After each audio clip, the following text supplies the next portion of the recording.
ఇదివరకు ఆహ్, ఆంధ్ర ఉమ్మడిగా ఉన్నప్పుడు ఒకటే పేపర్‌గా ఉండేది. విడిపోయిన తర్వాత కూడా ఒకే పేపర్‌లో కొంత తెలంగాణకి సంబంధించినటువంటి వార్తలు ఉండేయి. ఇటు ఆంధ్రాలో తెలంగాణలో ఆంధ్ర వార్తలు కూడా ఉండేయి.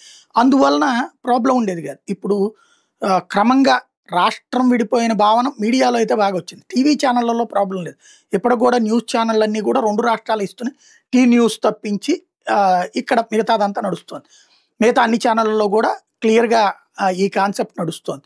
అయితే వార్తలు రాసే క్రమంలో మాత్రం ఎక్కడికక్కడ ఇప్పుడు నాకు అర్థం కానిదేంటంటే ఆహ్, ఆంధ్రాలో రాసే ప్రతి వార్త రాసేటప్పుడు తప్పనిసరిగా జగన్ హయాంలో నాశనం అయిపోతే, బాబు హయాంలో బాగు చేస్తున్నారు.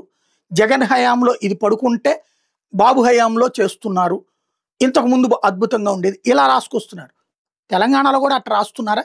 కేసీఆర్ హయాంలో నాశనం అయిపోతే, రేవంత్ రెడ్డి వచ్చి ఇది డెవలప్ చేస్తున్నాడు.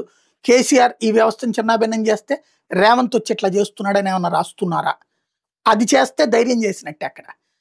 ప్రస్తుతానికి 2 రాష్ట్రాల్లో కూడా అక్కడ రేవంత్ రెడ్డి అంటే రేవంత్ రెడ్డిలో చంద్రబాబు గారిని చూసుకున్నారు. ఇక్కడ బాబు గారిలో బాబు గారిని చూసుకుంటున్నారు.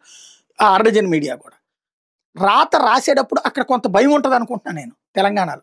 ఎందుకంటే రేపు మళ్ళీ కేసీఆర్ వస్తే తాట తీస్తాడు, కేటీఆర్ వస్తే తాట తీస్తాడేమో అని. ఇక్కడ జగన్‌ని తొక్కేసి రానీయకుండా చూడగలం అన్న నమ్మకం ఉంది.